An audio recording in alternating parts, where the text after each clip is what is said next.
Thank you so much for your attention. Let me welcome you to the second installment of Director Sneed's secret subsection of the conference on the beauty of gastronomy and wine. It is my honor to be moderating this panel and to have the occasion to introduce to you two people I admire very much, who I've come to know only in the course of this conference. First, Marco Pallanti. Marco will speak second. He is the owner and the director of an estate in Tuscany, Castello di Ama, that makes absolutely beautiful Chiantis. His wines have been recognized at the highest level, both in Italy and also in the United States, by earning a place in the Wine Spectator's, in the top 10 of the Wine Spectator's 100 Wines of the Year. He will speak second, and he will speak on growing and guarding, an experience among terroir and genius loci in Tuscany. Speaking first will be Sir Roger Scruton. I think he needs no introduction to most of you. He is a preeminent philosopher both of aesthetics and political philosophy. He is perhaps the chief philosopher of what is called conservatism, chief philosopher in our present day. He is also devoted to wine and has written extensively and in many different modes on wine, from journalism to aesthetics and perhaps even to metaphysical investigations into the nature of wine. The title of his talk is Tasting, Relishing, and the Meaning of Wine. Sir Roger.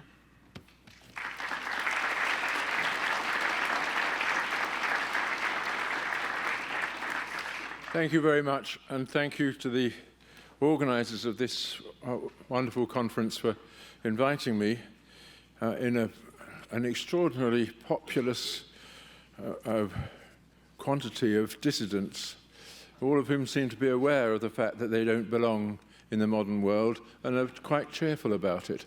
This is, for us Europeans, a remarkable experience. Now, I have written quite a bit on wine, in particular this book, I Drink, Therefore I Am, which is a summary of my ongoing, lifelong metaphysical engagement with this substance. And at a certain stage, I actually started writing on wine for a London paper, The New Statesman, which is the leading left-wing weekly. And this is an amazing thing that I should be asked to write a column in such a newspaper at all. But I took the opportunity of this column to write about the things that were not in the rest of the paper. In particular, family, God, horses, and hunting. And with a few recommendations as to how these topics could be swallowed, and with what. And in the course of this, I employed my horse, Sam, as taster, because the kind of stuff that the left-wing readers drink was not really acceptable to me. But my horse, Sam, quite liked it.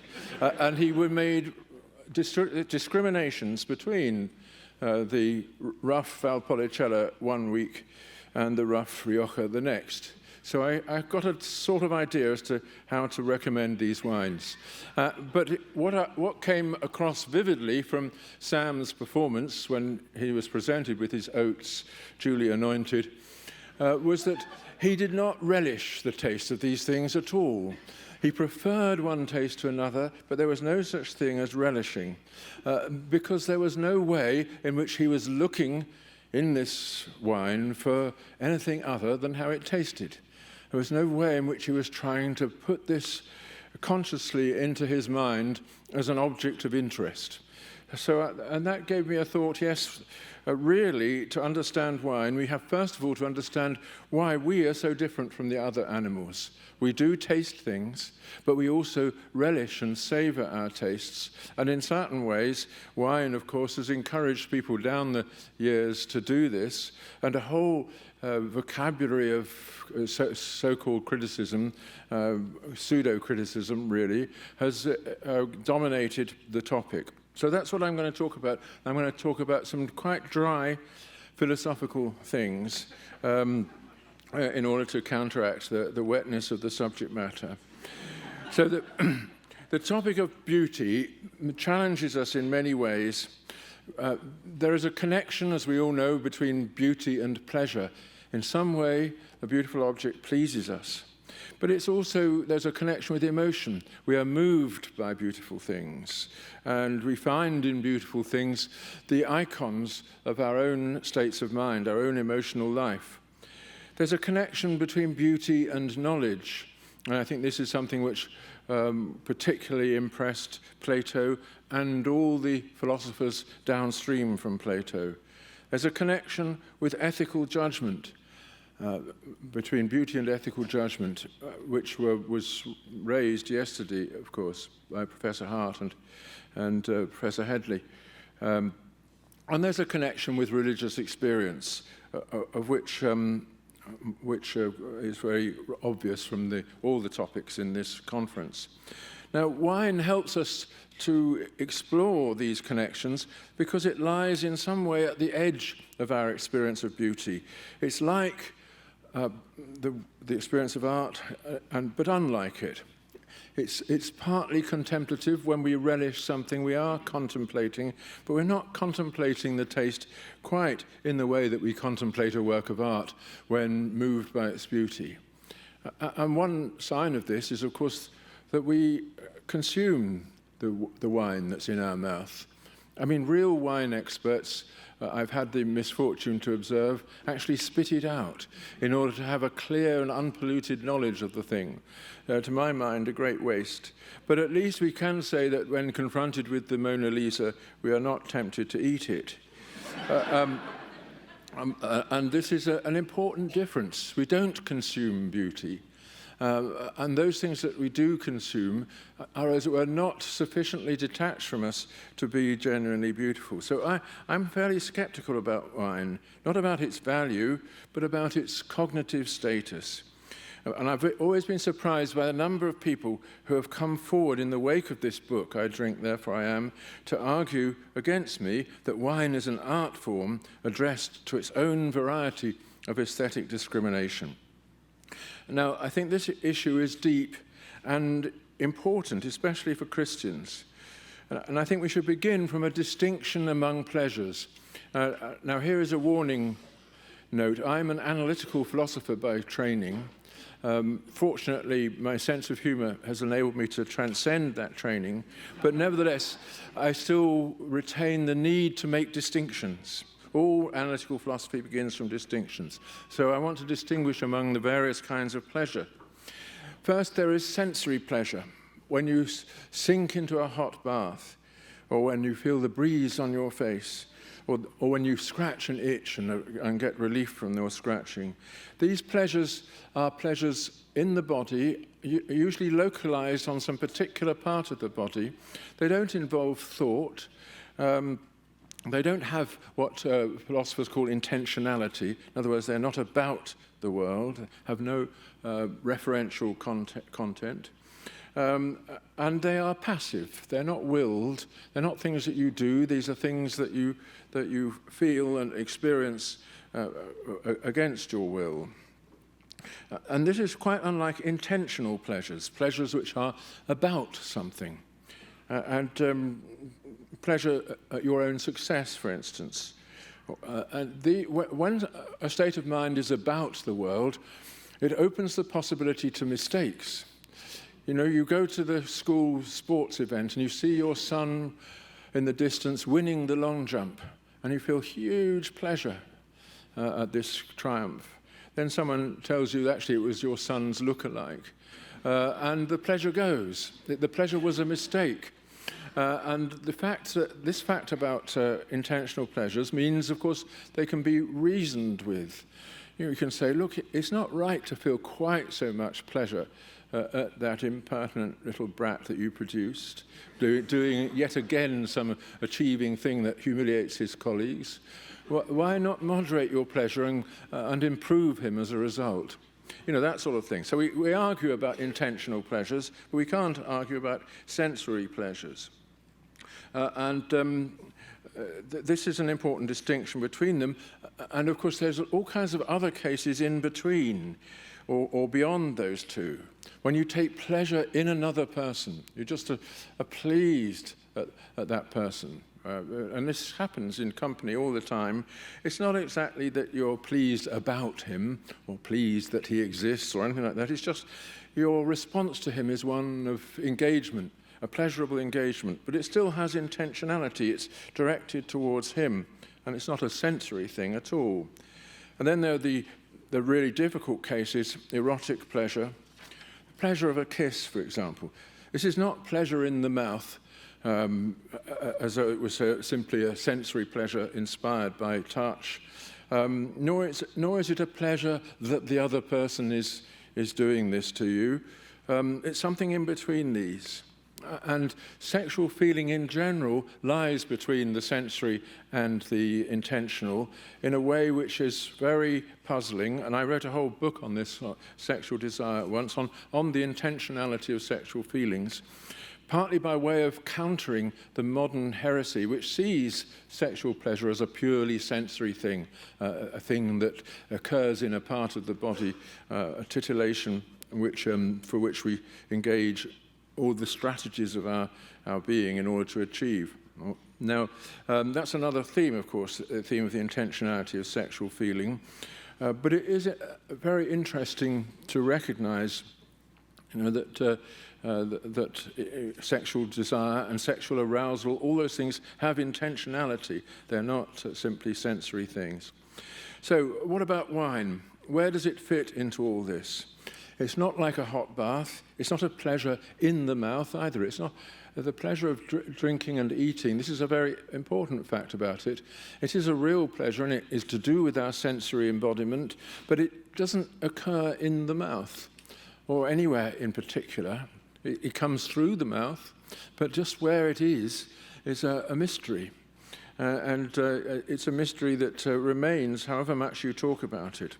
And it's not an intentional pleasure either. It's not a pleasure about the thing that's in your mouth. It has a cognitive component of kinds, but we don't know exactly what kind it is. So there's an introduction to the problem, a philosophical problem posed by wine. And then the thought is, what about aesthetic pleasure? Where does aesthetic pleasure fit into all this?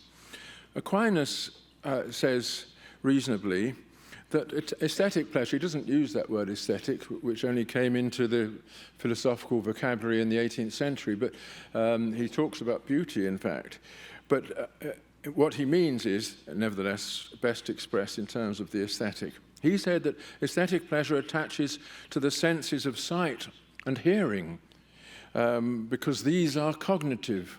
He didn't use that word either, but these are senses which are bound up with the intellect, the senses through which we understand the world. So by seeing things, we're not just having a sensation in the eye, we're representing reality to ourselves and trying to understand it. Likewise with hearing things. There's this representation of the world around us that goes on. But, Aquinas said, smell and taste are not like that. They're not exercises of the intellect in any way. And so the thought here is that in finding something beautiful, we're also contemplating it and knowing it through the experience. And this isn't a passive or localized or sensory thing, but as it were, cognitively saturated, even though it's a special kind of cognition. Professor McIntyre yesterday distinguished the world of imagination from that of belief. And I think that's what you would want to say in addition about aesthetic pleasure. Although it is cognitive, it represents the world imaginatively and not scientifically, so to speak. Doesn't represent the world as it is or persuade you that the world really is as it's represented before you, but it engages your imagination so that you thinking always of what might be. As when you're looking at a picture. You're not taken in by the face in the picture, but you nevertheless are imaginatively engaged with it.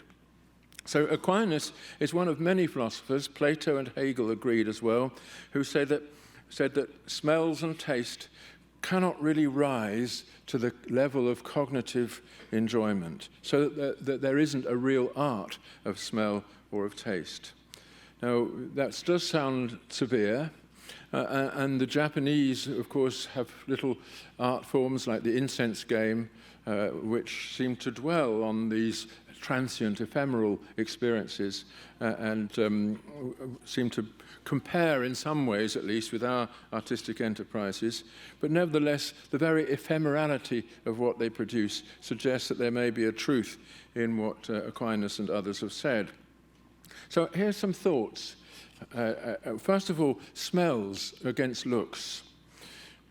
A smell is not an appearance of the thing that you smell in the way that a look is. Perhaps the smell is not a property at all, but something emitted by an object. Suppose that you're lying on a sofa and there's a cushion beneath you, and it has a certain smell, it emits a certain smell, and you're annoyed by this. You throw the cushion away, but the smell lingers because it's been there for so long. That's a sort of should convince you that the smell is something independent of the cushion. The cushion emits it, but it can exist without the cushion. The look of the cushion can't exist without the cushion, can it? You can't throw away the cushion and find that the look remains. The look is the appearance of the cushion, which has gone with the cushion. Now, this is the kind of language that analytical philosophers love speaking, and I can see from your puzzled faces that you want me to get on. So I will. But we all know, nevertheless, there's a very important experience of the perfume of a lady remaining in the room when that she has left. How much of erotic life would be damaged if that didn't happen? So these are important thoughts. So looks don't outlook the thing that displays them, in other words. And one way of putting this is to suggest that smells are not representations. An object is not represented in its smell as a person is represented in his or her face. The way you look is, when I look at you, the way you look to me is a representation of you. So I'm directly addressing you in addressing your look. Likewise, the taste in the mouth is something like the taste is in the mouth in something like the way the smell is in the nose. Tastes and smells detach themselves from their causes, and looks don't, and they can't. This is a very important observation. This is just a footnote. It's a very important question to ask what sounds are. Are they properties of the things that emit them, or are they independent objects? And you might think that's another silly philosopher's play on words, but actually it's a really important question. Until you understand that sounds are not qualities of the objects that emit them, but independent objects, you won't understand what's going on in music. But anyway, I'll go on. Aspects and associations. Now, this is the crucial point. When you look at a painting like the Mona Lisa, you see a face in the painting. And that is an aspect of the painting. What you see in it, it's not detachable from the way the painting looks. Although, of course, you don't believe that there is a face there in front of you. This is an imagined face, but nevertheless you see it there in front of you. That is distinct from all the associations that you might have with that face. You know, the sight of the Mona Lisa reminds you of the Mona Lisa dishcloth that you use at home to wipe up the dishes, for instance, and and thinking of that makes you think of your mum and how badly you've treated her over the years, etc. All those associations can arise from looking at something, but only the aspect is what belongs to the thing itself.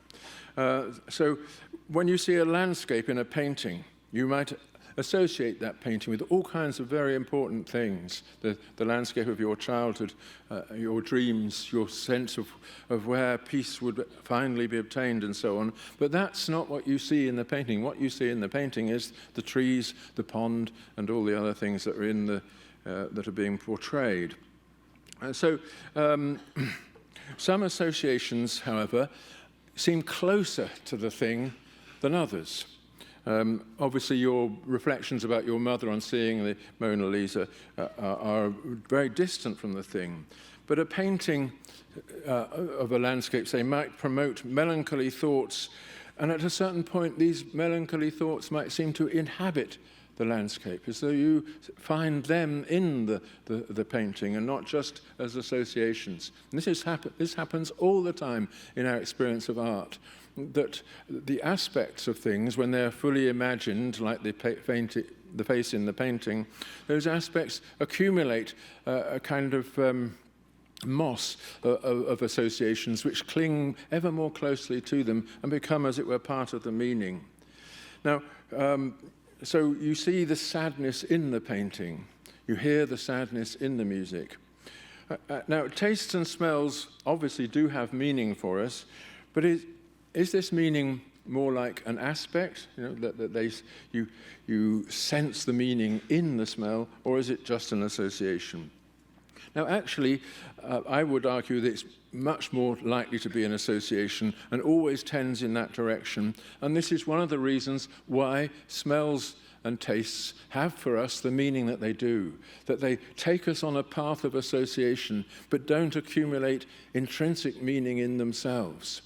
This is put to extraordinary artistic use, as many of you will know, by Proust in La Recherche du temps perdu, where the narrator dips a madeleine, a cake, in some tea, and the taste of this and the aroma of this brings back to him all the memories of his childhood. In fact, the memories of everything that he has been rehearsing.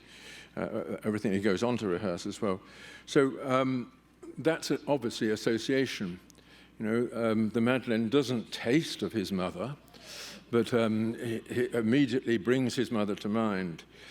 You savor similarly with wine, you savor the wine and it brings things to mind. But you don't actually taste these things in the wine in the way that you see the face in the Mona Lisa. Only if the experience of taste is cognitive in the way of sight, that sight and hearing are cognitive, could we really say that the meaning is intrinsic to the taste. Now, meaning here is there, it's in the offing, but it's lingering, as it were, on the verge of the experience. But nevertheless, of course, the experience of wine is not simply a taste about which we can say nothing, followed by all kinds of arbitrary associations. And this comes out when we think about the intoxicating quality of wine. Intoxication is an effect of drinking. It's an effect of drinking methylated alcohol, as many of my derelict friends have discovered. But this intoxication there is not something that you taste in the meths. It's something which comes about as a result of drinking it. In something like the way that the heroin abuser is intoxicated by the heroin when he injects it into his vein, but that there's no quality of the experience of that injection, which he would call intoxicating. The intoxication comes later. There's no relishing of the needle going in or anything like that. This is totally unlike the consumption of wine, where the intoxication is there in the glass. You only have to sniff it, as well. You're reading it back into the cause, and the cause is transformed by this. So here is a way in which our experience of wine does have some of the intentionality of aesthetic pleasure. I think that this is one of the reasons why one wants to say that the drinking of wine, even to excess, does not have the degenerative properties of the injection of heroin. But that's another matter. So what kind of meaning can be read into a taste? Describing a taste tends to remain in the realm of the sensory. You've all read these wine critics in the papers, like the wretched Parker, assigning points to 93 to this wine and 92 to that, and growers falling over themselves to give him the presence that will ensure the right judgment next time. Now, and this kind of criticism is very popular in America because people are bewildered by wine. Here is a field of expertise which they feel they're not yet grown up enough to enter, so they have to send their avatars, the real experts, to advise them. And as you know, Parker has insured his nose for $1 million or something. But leaving aside nosy Parker, all people, when they read these columns, recognize that there's something phony about them. When someone tries to recommend the wine by saying, it's hint of raspberry on the nose, cloying vanilla on the planet, and an aftermath of armpits, or whatever it might be. You tend to think, yes, that's you can go on like that forever. But why is that a reason for thinking this has any real quality, or is better than anything else, or has any particular meaning? So there's a great insecurity of our judgments about wine. Moreover, we tend to describe the wine just in terms of how it tastes. Tastes like chocolate. It tastes like almonds, baked apple, and strawberry on the nose, etc. As though we're locked in the sensory moment and can't get out of it to embrace the distant meaning. And this goes also to the fact that it's very difficult to think of wine as an expression of emotion or something that's meaningful to us. No problem about describing, say, Beethoven's C-sharp minor quartet in terms of the expressive character of the music, the wrestling that goes on with that fragmentary theme, taking it through all kinds of experiences of desolation, reaffirmation, and final acceptance, and so on. But you can't describe wine in that way. You can't imagine the winemaker so manipulating the stuff in the vat that emotions get into it of the kind that he wants to communicate. The winemaker, Marco may disagree with this, but the winemaker is not addressing the drinker in producing this wine in the way that Beethoven was addressing all of you in writing that quartet. So I think this is one reason why wine criticism is so empty. But there is a scope for judgment, and rational beings make judgments, and that's why that's what I was trying to get at in referring to my horse Sam, that he makes distinctions. Animals make distinctions between the things that taste good and things that don't taste good. They turn away from things, and in fact are very choosy, as you know. Not all are choosy. Scavengers are not, but you will all have seen a horse nose around a tuft of grass until he's found the blade that smells right. So that similarly with the wine, that Sam's taste for rosé was obvious when you compared with his response when his red put before him. But we, as I say, relish these things and savor them. How am I doing for time? Another 5 minutes? Yeah. Okay. Yeah, right. We're not just rational beings. We don't just reason about our judgments. We are also self-conscious in making those judgments. That's to say, at the back of my mind and the premise to my judgment of a glass of wine is the thought that I am tasting this. I am becoming acquainted with how it tastes. In other words, I'm bringing a kind of information to my consciousness and forming a judgment of it as a form of knowledge here. Now, I think Douglas Headley referred to the distinction between knowing how and knowing that analytical philosophers often talk about. But this kind of knowledge, the knowledge of how it tastes, is not really knowing how. It's not a kind of practical knowledge. It's knowledge by acquaintance. Something like the way we know each other. If somebody asked me, do you know Douglas Headley? I'd say yes. I don't know that anything particular about him. I don't know how to manipulate him or whatever. I just know him. And likewise, there's a lot of areas where this knowledge that matters, knowing by acquaintance. We know knowing what, rather, knowing what it tastes like. And there are areas which are very important where we use the idiom of knowing what to feel. You enter a room where everybody has suddenly fallen silent on seeing you come through the door, and you don't know what to feel. That's a very strange idiom, but it's right.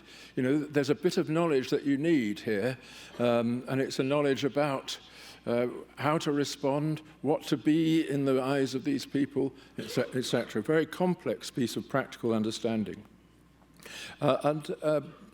There's a kind of face-to-face encounter with wine, which is like that. When you raise it to your lips and you know what it is, what it tastes, what this taste is to you. And wine has a kind of companionable nature which reveals itself here. So this brings me to the crux and the point which I want to conclude on. The great dispute that's invaded the world of winemaking and wine drinking and wine guzzling too, between the terroriste and the garagiste. The terroriste is the person who thinks that what matters in a wine is the terroir, the place from which it comes, and that in some way the wine is confronting you with that thing. It's a distillation of that thing. The garagiste, the person who makes wine in great vats in his garage, is of a different opinion. For him, it's quantity, not quality, that matters. And the rest of us are probably between those two. So we're now in a position to say what it is and why it matters, this dispute. We give wine a meaning by connecting this immediate taste, this what it is like, with something of moral significance, namely a community.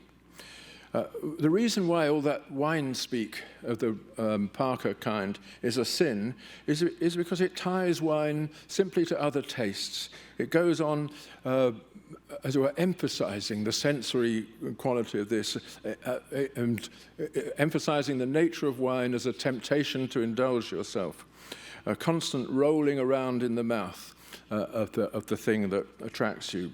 But the true face-to-face encounter is with an aspect of the world that is epitomized and celebrated in the wine, namely the taste of a terroir. But what is a terroir? It doesn't mean just the soil, although that's, of course, what it means in French, but it means the customs and ceremonies that sanctified that soil. It means the saints that consecrated the soil and also the labor of those who planted the vines. In other words, in a properly made glass of wine, we are being introduced to a community, a place, and a history of people living honestly. And I will read you a little bit of what I said about this at one stage. in this book, because I can't really say it so well now. Since ancient times, wines have been associated with definite places and been accepted not so much as the taste of those places as the flavor imparted to them by the enterprise of settlement. Wine of Byblos was one of the principal exports of the Phoenicians, and Old Falernian was made legendary by Horace. Those who conjure with the magical names of Burgundy, Bordeaux, and the Rhine and Moselle are not just showing off, they are deploying the best and most reliable description of a cherished taste, which is inseparable from the idea and the history of the settlement that produced it. The ancient Egyptians, incidentally, while they often labeled wines with the place of their production and would trade with all the best suppliers around the Mediterranean, would classify wines by their social function. Archaeologists have recovered amphorae labeled as wine for first-class celebrations, wine for tax collection day, wine for dancing, and so on. It's doubtful, however, that these descriptions can function as a guide to taste. It is easy to imagine a tasting in which the punter holds the glass to his nose, takes a sip, and then says, Chambertin. Rather more difficult to imagine him saying, tax collection. Why is that? Well, this is the great question that I think I should leave by putting before you, but at some level, I venture to suggest the experience of wine is a recuperation of the original cult whereby the land was settled and the city built. And this, of course, is why it has such sacred connotations. What we taste in the wine is not just the fruit and its ferment, but also the peculiar flavor of a landscape to which the gods have been invited and where they have found a home. Nothing else that we eat or drink comes to us with such a halo of significance. And by refusing to drink it, people send an important message, namely the message that they do not belong. Thank you.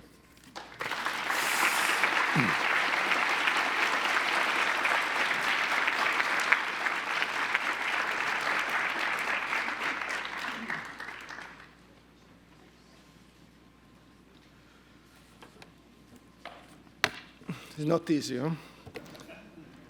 Good evening at all. And first of all, thank you. Thank you to Carter, Ned, for the invitation. Thank you for the University of Notre Dame for this wonderful hospitality.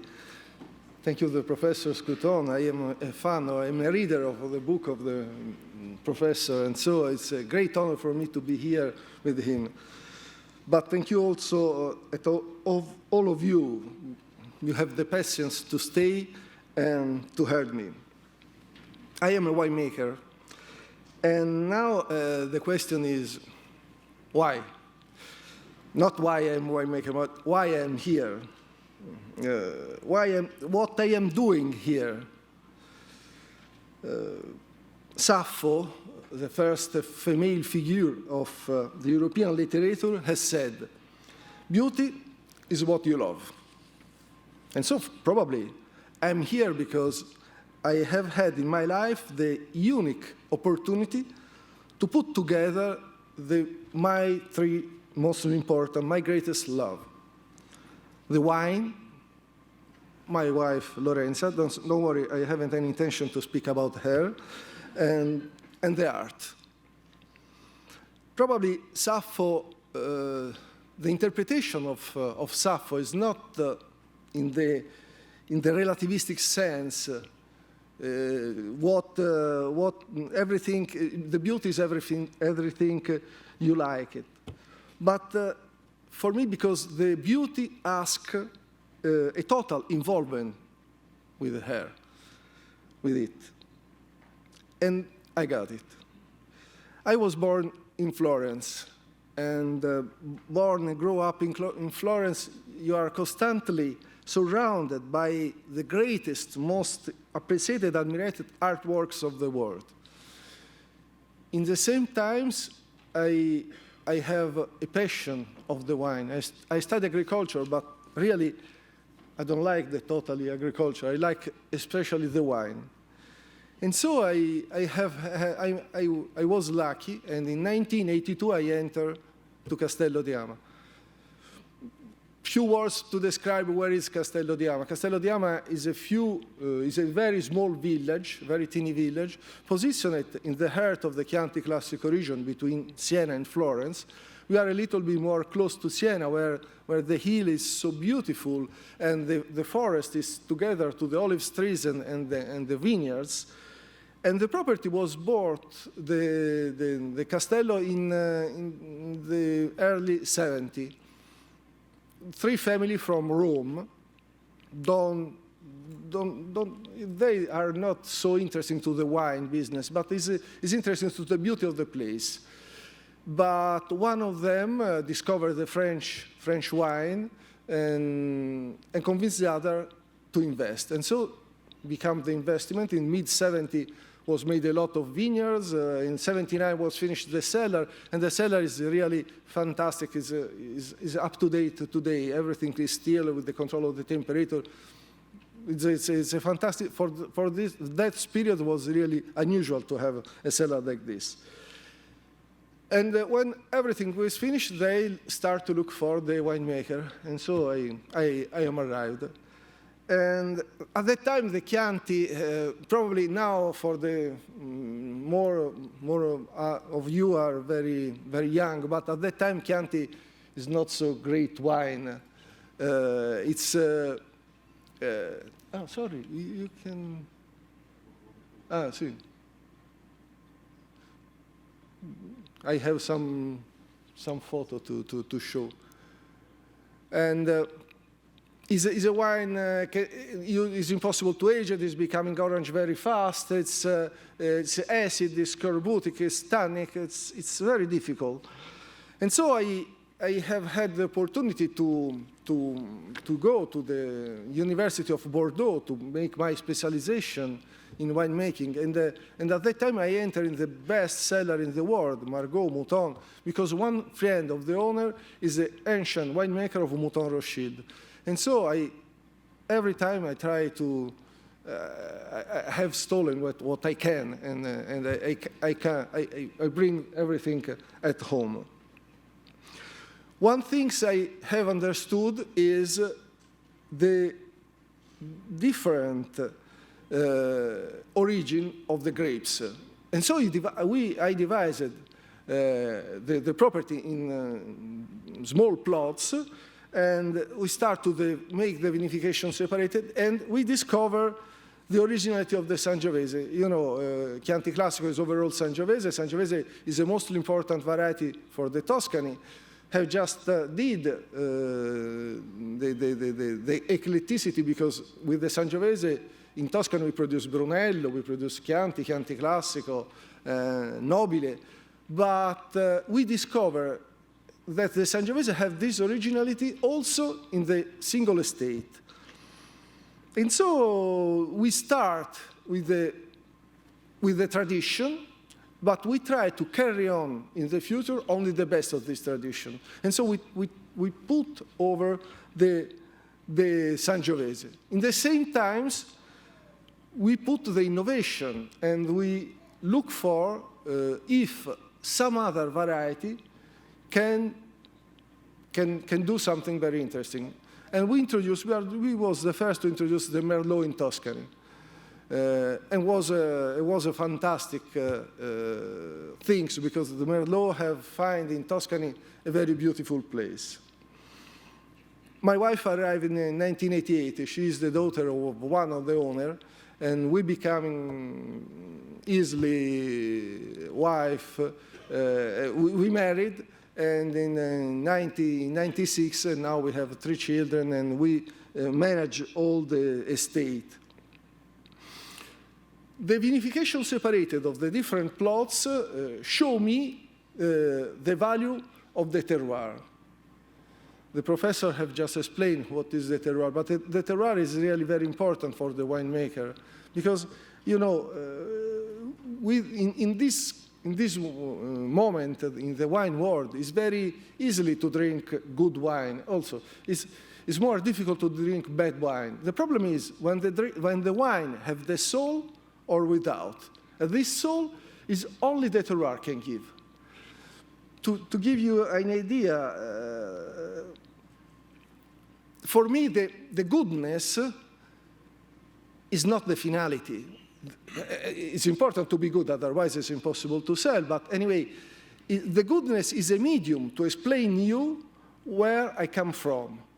I hope in every bottle you open, you can find the cypress, the stones, the hill of the Tuscany. This is the great wine for me. This is the wine.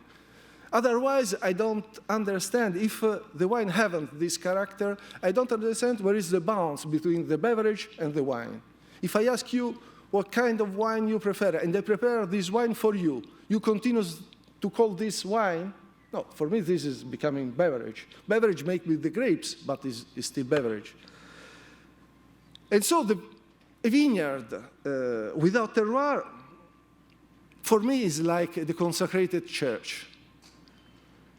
The appearance seems to provide everything. Yet, the most important thing is lacking. And I start in '82, and I discover this unicity of the place. I make the unique kind of wine. It's not the Chianti like the other. And so I discovered the capacity to have a real terroir in the place. And I ask if this place can have also what the ancient Roman called genius loci. It have the genius can have an influence on the art.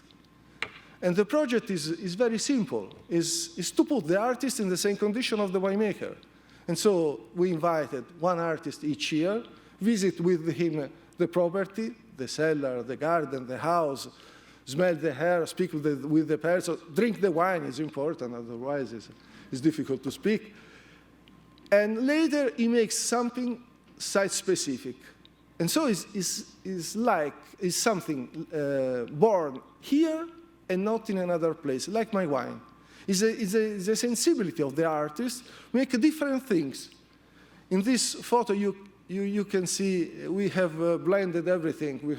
We have blended the landscape, the cellar, but also the art. And this is what we have in Ama. And to make this project, of course, we need to have the collaboration of the friend, of a gallery, because at the beginning it's very hard to explain to the artist our project.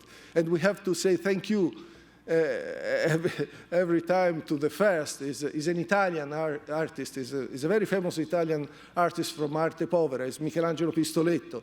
But after him, I have had a lot of fantastic artists.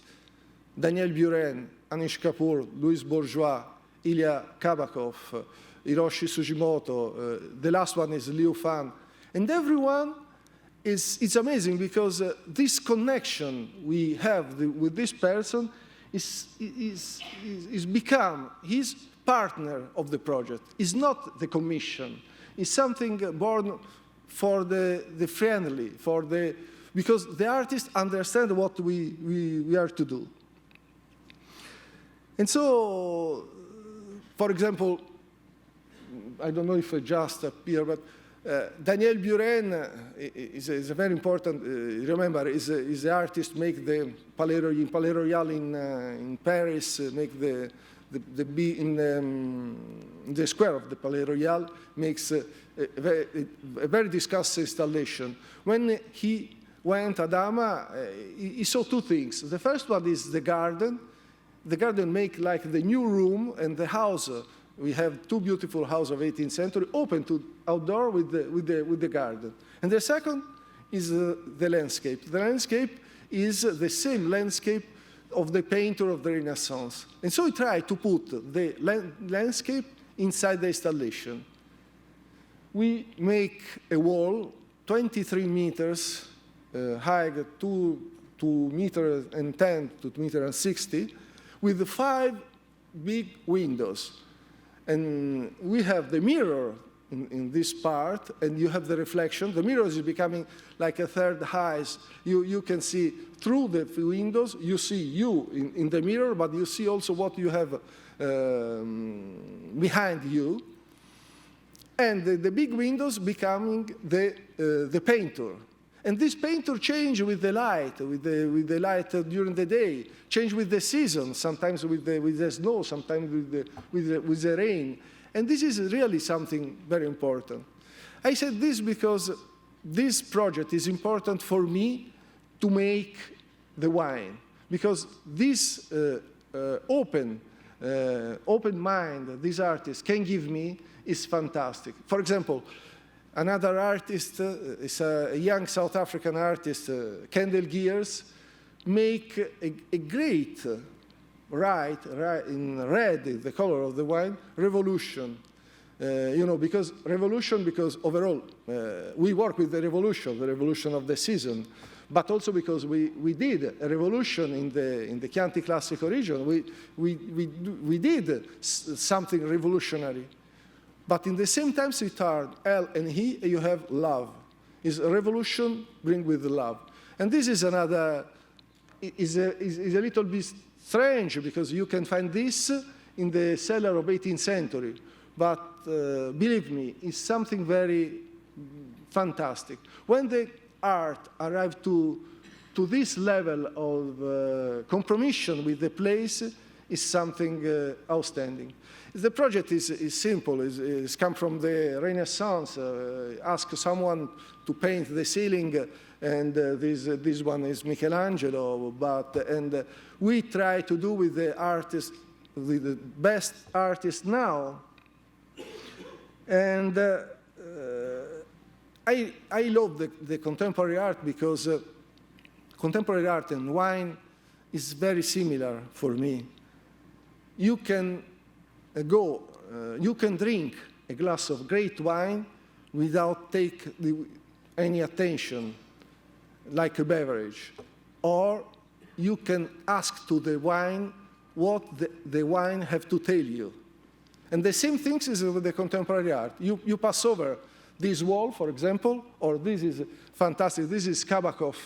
Make in this small house, you have the monocle and near the house, and can watch only inside this house. You watch inside, you see 4 people around the table. It's an easy situation, are eating. But if you watch a little bit better, 2 of these have the wing, are 2 angels. And so we have the angels inside the vineyards. Anyway, you can say, also I can do this. Or you can ask what the piece tell you. And this is very important. And the second thing, because the contemporary art is so close to the wine, because have the same judge, is the time.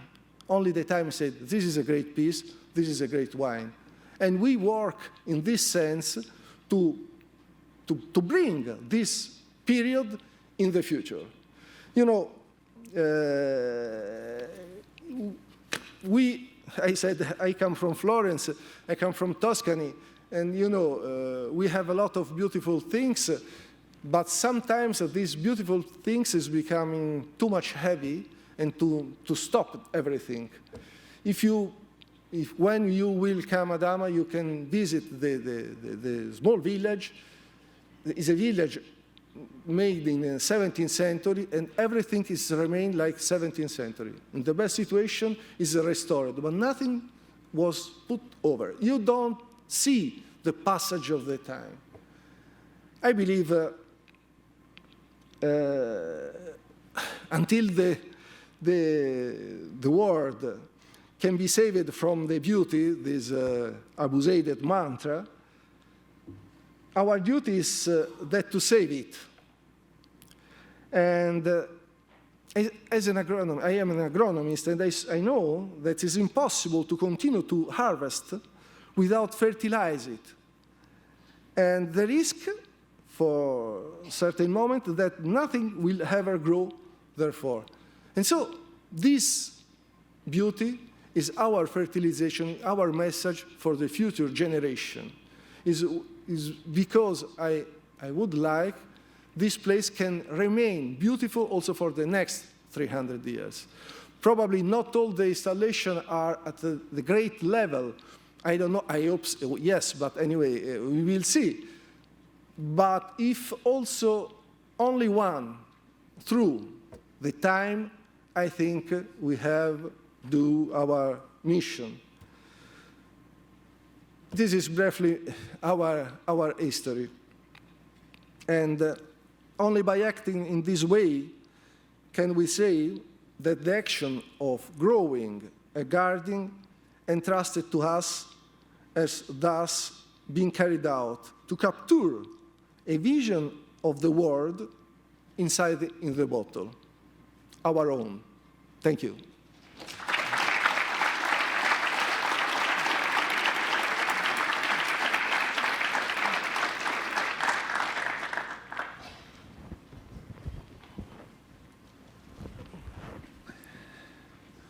We have a wonderful amount of time, so please gather in front of the microphones, prepare your questions.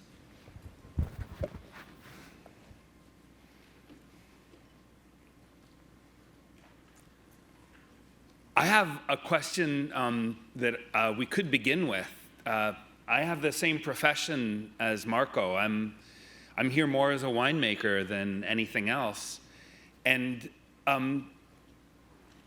one thing that Sir Roger said conflicted with my own experience as a winemaker, and that is the claim that when confronted with a wine that says tax collection on it, one could not taste that it's a wine in a way suited for tax collection. So I wanted to say that it's my experience working with my own wines especially that one can really sense the difference between a party wine and a wine for the very best guests and a wine to drink on the day that taxes are collected. And I wonder in what way our thinking about wine doesn't meet such that I feel that one can taste that. Sir Roger, could you say more about what the impediment is? What I meant was not that you couldn't judge that this wine was suitable for tax collecting, but it wouldn't taste of tax collecting in quite the way that Chambertin tastes of that little piece of Burgundy. That's what I meant. So thank you so much for clarifying that. I'm astonished, however, to discover that winemakers actually pay taxes. Well, that is indeed a separate question. You don't have the right wine. Please. Yeah. Hello. Could you hear me? Thank you both for your really wonderful talks. I have a question about how this meaning of the wine is communicated. And for instance, Roger, if you and I were sharing a bottle of Marco's wine, would the same message be communicated to us about the terroir? And what is there anything objective there that we should be able to discern through that? And how is that linked to the aspects of wines? I'll tell you, part of the reason I asked was I was recently at a rural development conference in Texas where a bunch of local wine growers were they told us the story essentially of the terroir and asked us to try the wines, and they were awful. Each one worse than the other, undrinkable, right? So I'm curious to know, what is that relationship between the qualities of the wine and then that story and the terroir and the meaning, and can they be shared across people? Yeah. Well, that's more a story about Texas than about wine, I suspect. But this is a difficult issue. If you want to stay on the level of purely objective knowledge or purely objective descriptions of wine, then you have to stay on the level of wine speak, as I call it. It really does taste like chocolate or baked apple. And that's something that can be assessed by anybody who has a respectable palate. But when it comes to tasting in tasting in the wine, the whole tradition of the terroir associated with it, that requires culture. And we're outside the realm of pure objectivity, but we're not outside the realm of human agreement. People, the whole purpose of culture is that it's a way of getting people into a frame of mind where they can agree about very difficult things. Like, we can agree about the greatness of Beethoven's late quartets. We can agree about the meaning of Huckleberry Finn or something. But it takes time and culture and discussion, and that's what I want to say about wine. There is a tradition of discussion which links the wine not to what it literally tastes like, but to the way in which the mode of its production is, as it were, immortalized in the product. And this isn't something quite objective, but nevertheless, it's not merely subjective either. That's what I would. But I realize you can go over the top and say absurd things about this, and perhaps the best thing in the end is to stay silent and just enjoy it. I believe that the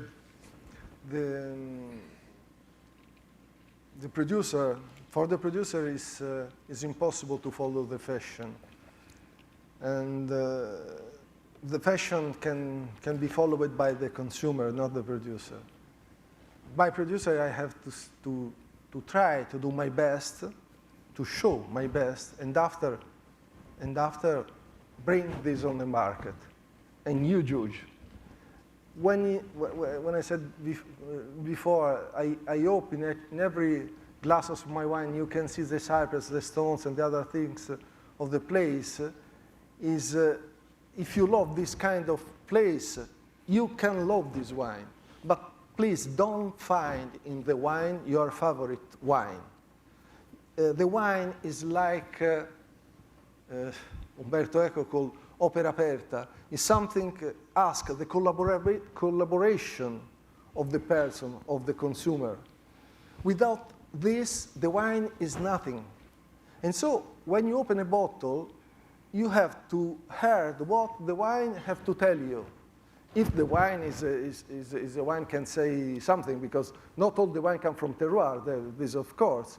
But if the wine come from Chambertin, Chianti, Barolo, or I don't know where, this have the capacity to tell you the origin, to tell you the place, to tell you the sunny or the cool year. And this is the beautiful things of the wine. The difference you can have between one wine and to the other. For this reason, is a little bit is not so serious when speak only about the variety, because variety is nothing. Chardonnay is only the name. You can have Chardonnay from different parts of the world. And so what is the true Chardonnay? You can say Montrachet, you can say Chardonnay from Piemonte or Chardonnay from California. And this is different. And this is what the bottle tells to you. And this is the wine lover understand this. In Italy, we said, when we open a bottle, for example, during the dinner, in the night, we said, where we are going tonight? Because it's a trip. It's a trip in a place. One time you go in Montalcino, another to go in Barolo or in Bordeaux. This is the value of the wine, I think. Thank you both so much for your talks. I have a question about the role that wine will play in the future, in history. Given that we have this highly mobile society where very few people spend the entirety of their lives in one place, Sir Scruton, you talked about how the land has been sanctified by the saints and the laborers who work there.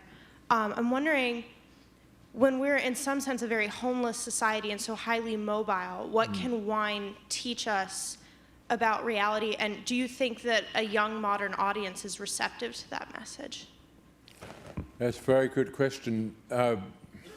One of the reasons for appreciating wine in the way that Marco has just described is that it counteracts that universal mobility of modern society. Wine is one of the few remaining local products which is sold with the place on its label and appreciated for that place. So it is one of the ways in which people can still understand the reality of local food. In America, the local food is extremely hard to obtain for that reason. It all goes through the universal packaging process and comes back to you, with the branded with Smithfield, whatever the mass producer is. And if it is the case that people are becoming more and more mobile, it is obviously the case also that they will less and less appreciate this locality of the wine as a product. And more will they just go for standard Cabernet Sauvignon, standard Pinot Noir. In other words, they'll identify wine by the grape varietal and not by the place. The very first book written about wine criticism, the first one that I know, is George Saintsbury's Notes from a Cellar book. George Saintsbury was, this is published in 1890 or thereabouts. He was a professor of English literature at Oxford, very learned man and a great writer. He takes us on a journey through all the French wines that he had in his college cellar in Oxford and tells us all about them and doesn't mention a single grape varietal throughout the whole of the book. You don't know that Burgundy is all made out of Pinot Noir or white Burgundy out of Chardonnay. Nothing like that is even mentioned because then people were so much more interested in the culture of the place and the way that wine grows out of that culture and expresses it. And I guess, as you were saying, the young people of the future, if they really are going to be as mobile as they threaten to be, then they won't really appreciate wine. They'll take round themselves their flagon of Chardonnay and drink it on, in bus stops around America. I think you're next. Oh, no, you can go. Thanks. Yeah, thank you both for your presentation. My question's for you, Sir Roger Scruton. More about the drier side of your presentation, I guess. Essentially, my question is, what do you make of the psalmist telling us to taste and see that the Lord is good, in light of your distinction between tasting and seeing? Can you speak nearer the microphone? I can't hear you. Yeah. What do you make of the psalmist telling us to taste and see that the Lord is good? Taste and see that the Lord is good? Taste and see? Taste and see? Yeah, taste and see. What do you what do you make of, given your distinction between the two? How would that, yeah. Right. Well, we use the verb to see in so many ways. If I give you an argument for something, I say, do you see? And you might say, yeah, okay, I do now. But I don't mean that I'm not referring to your eyes, I'm referring to your thinking. And likewise with taste, I might say to you, yeah, I met her last night and I had a taste of her. Phew. I don't mean that I've eaten her or anything like that. I just mean I'm using it as a metaphor for the impact of somebody else. So often we use this language metaphorically, but it doesn't mean anything. Okay, so maybe I'm specifically thinking of the women medieval mystics of around the 13th century who could often, taste the sweetness of Christ, perhaps in a physical way. Well, that's another example of a metaphorical use. I was going to quote, I must get the lines exactly right, here you are, from George Herbert. Love is that liquor sweet and most divine, which my God feels as blood, but I as wine. That's his description of the Eucharist. But he's using the word feel there metaphorically to cover two completely different experiences. Please. Thank you both for this presentation and also for the slideshow. I don't know, Marco, if you put that together, but it's wonderful to have images as well as wonderful words. Thank you. I wanted to ask a really practical question. So you have lots of young people here in the audience, future drinkers of America. The title of in a good sense, and the title of the panel is Cultivating Taste. So how would you advise these young people in the audience to cultivate their taste for the wine that you describe when they're confronted with a wine wall in the local supermarket, which may contain a lot of wine that has nothing to do with place whatsoever, but is manufactured according to brand specifications disassembled and reassembled. I mean, they can do all sorts of things to make wine meretricious in a sense, so that it isn't rooted to place at all. So how can they cultivate taste if, how do they figure out how to cultivate taste in that kind of situation? I believe also for the wine have to study something, and so have to understand something, what's happening, for example, in the flat place on the hill, or with the different exposition. What is the reflect of the altitude compared on above the sea level? And if you understand this, you can understand better the wine. And later, the great performance you can do also only with the training. So you have to test, and this is important. And for example, if you drink the same variety born on the flat place or on the sea or in the altitude, you can have to test on the sea level, more large wine, less acidity, a little bit more warm, probably a little bit more round. Compare the other, is a little bit more fruity, the smell is beautiful, the acidity and the freshness is more evident. And so if you have this respect of the raw material of the place, this is a good wine. A good wine in terms of, you know, the problem is a problem of the life in this moment, is in the search of an ethic, because the technology gives us, to the winemaker now, a lot of possibility. For this reason, I said it's very difficult to drink bad wine now, because you can produce good wine everywhere, more or less. The problem is where you stop at the technology, where you began to change the climatic condition and the raw material.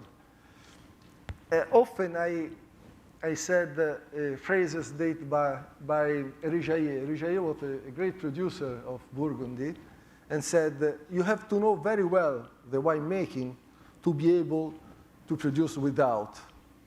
This is a secret. You have to know, but when you know, you can don't use. And this is the secret of the great wine. The great wine is a wine made with the naturally. We continues to follow him, but without to touch nothing. And this is the greatness of the wine.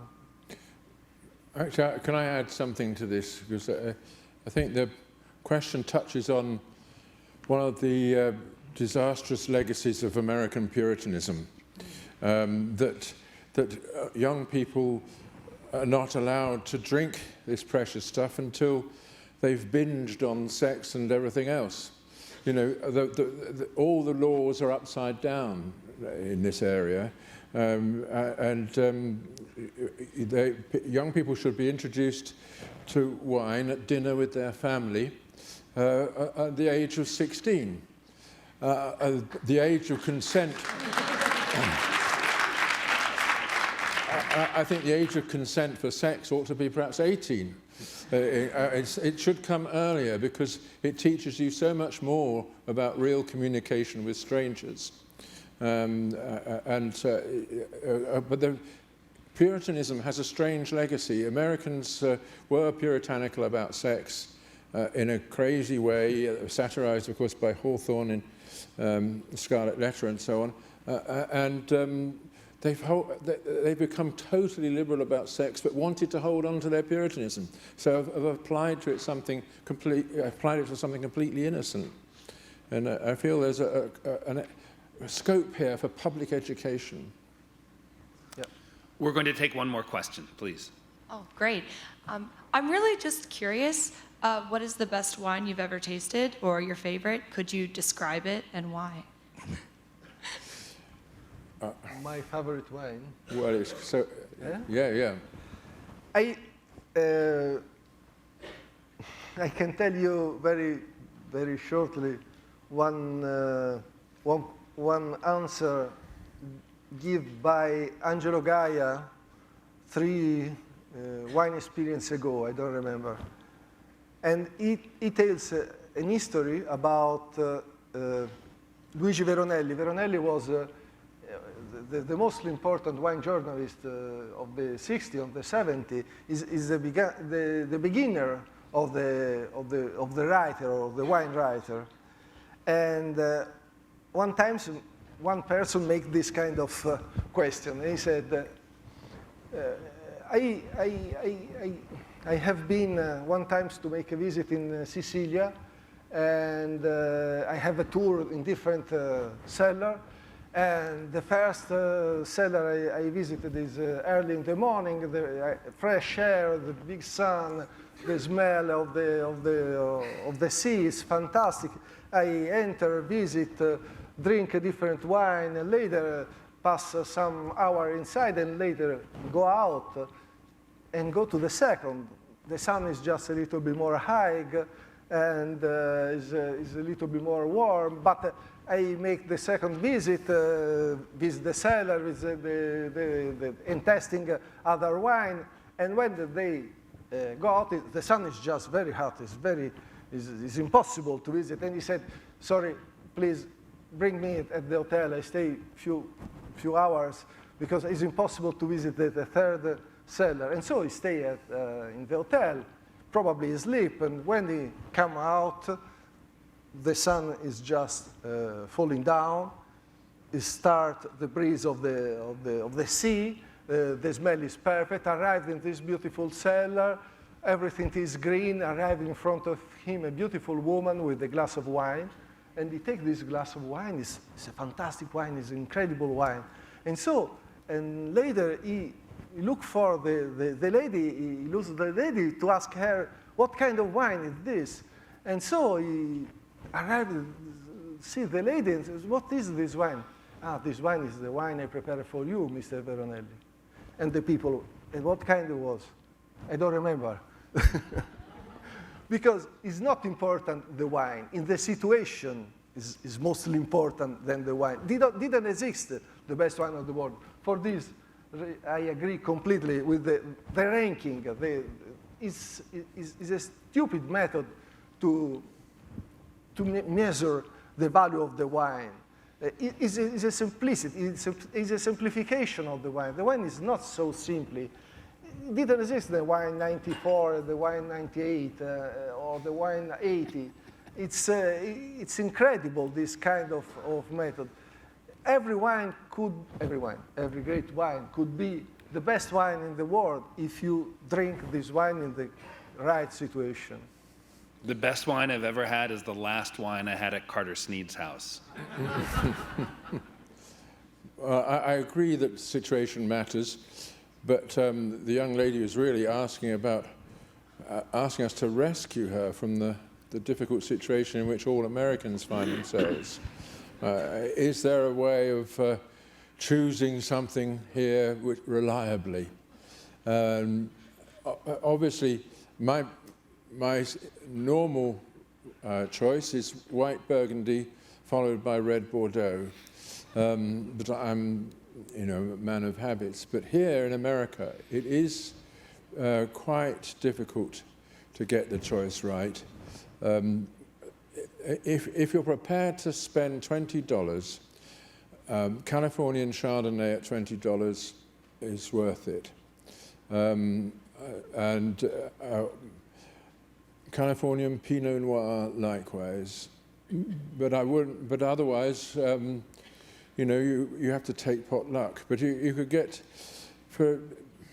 there are cheaper wines. This is where you really do need your adult friends to guide you through this territory, and you settle down on something,